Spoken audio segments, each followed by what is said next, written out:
Eh bien, coucou tout le monde, on se retrouve. Présentation de mon nouveau projet terminé. Donc, un grand merci à Fanatic RC.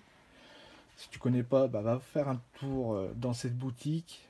Voilà, tu seras ravi si tu es passionné de Skycrawler. Tu trouveras toutes les pièces upgrade que tu ne trouves pas dans les autres boutiques françaises, clairement, parce que ils sont calés que Skycrawler. Voilà, clairement. Merci Michel pour le petit t-shirt et pour les pièces options. Voilà. Donc il n'y a pas de contrat entre nous, il n'y a rien, hein. Je suis juste un très bon client qui aime cette boutique et je voulais faire partager là où je me fournis principalement. Donc maintenant je vais vous montrer mon médiocre scale crawler catégorie classe 1 compétition. Alors je revendique rien, hein. Il n'y a pas de quoi que ce soit, hein. C'est juste que je me suis piqué vraiment sur la mentalité canadienne et américaine pour vous faire découvrir et amener tout ça en version française. Donc c'est parti, 3, 2, 1. Hop là. Donc voilà, un petit Toyota Mojave carrosserie ABS, voilà, de chez RC4WD, très très bien optionné, un vrai tiny truck comme ils disent les Américains. Donc ça c'est ce qu'ils font en compétition, hein. Ça ressemble à ça. Voilà, donc clairement on est dans le scale catégorie classe 1. Donc, pour commencer, par quoi on commence? Les bedlocks. Donc, les bedlocks 1.9 de chez ProBuilt, des ports variables, voilà, bien lourds en métal. Les pneus, c'est des pneus KLR avec la mousse Dual Stage Pitbull à mémoire de forme. Donc, il y a deux mousses à l'intérieur. Donc, c'est des pneus en 105. Voilà, pour être en classe 1 à peu près. On a la roll bar du Merlin Crawler aussi, les petits rétros bien flex.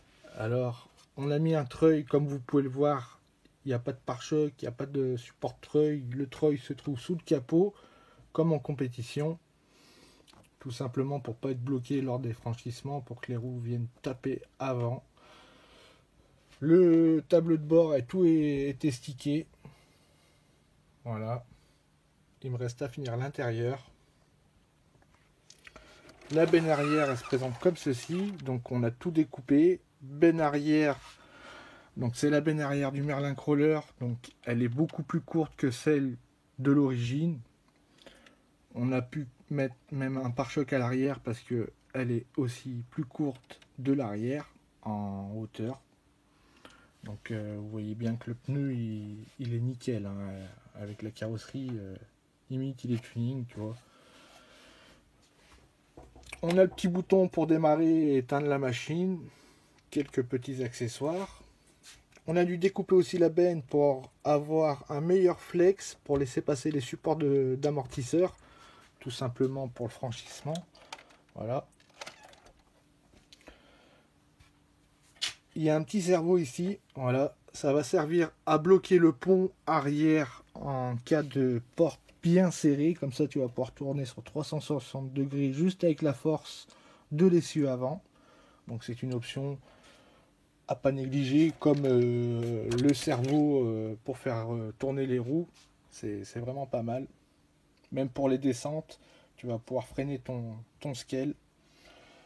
Et puis voilà, hein. Donc il n'y a pas d'attache rapide, quoi que ce soit, pas de clips, pas d'aimant. Donc pour enlever la carrosserie, c'est simple.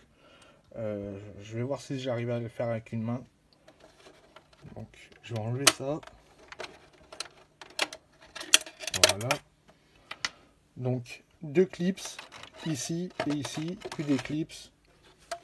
Je te promets que ça tient bien en plus. Tu déclipses ici. Comme ça, tu perds pas tes clips sur le terrain. Et tu as accès à ta machine. Donc, vous voyez la lipo, c'est une lipo Shorty 3S. Voilà. Le châssis, c'est le châssis du VS410. Il possède les ponts Curie licence. Donc, c'est des ponts. Alors, c'est pas des ponts portiques, hein. C'est ce que je voulais. C'est des ponts traditionnels, comme on dit. Donc, c'est des ponts SS102, tout en métal. de très bonne manufacture, Vanquish. Donc la seule particularité quand vous allez monter vos ponts, c'est que vous voyez les petites vis là, elles ont des grosses têtes. Et ben là-dedans, pour tenir l'overdrive, il y a 4 vis comme cela, un peu plus grosses. Donc ça va vous empêcher de fermer le capot. Et si vous forcez trop, vous allez foirer toutes les petites vis autour. Donc ce qu'il faut faire, il faut prendre ces 4 vis et les remplacer par des têtes plates. Tout simplement pour pouvoir bien fermer correctement votre capot d'essieu arrière. Et il faut faire pareil à l'avant. Donc à l'avant, il se présente comme ceci. Voilà. Donc c'est des ponts qui sont bien lourds, hein, très bien optionnés aussi. Vous pouvez changer les overdrive à l'intérieur. Là, on a le winch. Donc c'est un servo winch de chez PowerShift RC, le PST 300, 30 kg, qui fonctionne en 7,4 volts, avec son petit récepteur pour pouvoir commander à la radio le treuil. On a un servo 32 kg qui fonctionne en 7,4 volts GX. Voilà, très très bien. On a la boîte du VFD, donc avec le support moteur en métal, une couronne de 56 T, un pignon de 12. Le combo, c'est un combo B-Wing Axe Run 2300 kV. On a l'option du dig avec l'option du overdrive. Donc c'est quoi l'option du overdrive? Ça va nous donner 21% de couple en plus dans la boîte. Voilà, il va falloir changer ça. Donc à la base c'est du 30. Là vous redescendez sur du 26. Donc le ratio il sera meilleur, tout simplement. Donc la boîte de réception est ici avec le récepteur de la radio. Les amortisseurs Traxxas Big Bore à l'avant et à l'arrière.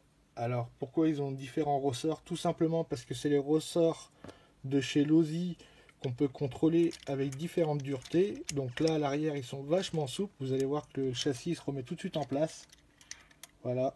Tandis qu'à l'arrière c'est un peu plus dur. Mais c'est sensible quand même. Voilà. Juste ce qu'il faut. En termes de poids, bah, il est franchement, c'est très très bien. Et puis voilà la famille. Donc j'ai pas oublié le pare-choc, hein, parce que si t'as pas de pare-choc, t'es pas en classe 1. Donc t'inquiète pas, il est bien là, va. Hein, viens pas me mettre un mauvais commentaire. Si tu me demandes, oui, ta roll bar c'est quoi? La roll bar c'est celle du Merlin Crawler, comme la benne arrière. Voilà, rien de plus, rien de nouveau. Et les ponts, c'est les ponts du Rock Jog. Donc les ponts du Rock Jog, ce sont les ponts qui sont à la base sur le VS410 Limited. Voilà. Donc tu les as en noir ou en gris anthracite. Voilà, je pense que j'ai rien oublié, j'ai tout dit, la famille. En tout cas, bah, si t'es pas abonné, abonne-toi à la chaîne. C'est juste pour que je sois un petit peu mieux répertorié. Voilà, je partage ma passion, c'est que le Skycrawler. Rien de plus, rien de moins. Le reste, je connais pas, donc je vais pas m'éterniser là-dessus. Et puis sur ce, bah, prenez soin de vous. On se dit à très bientôt. Bye bye la famille.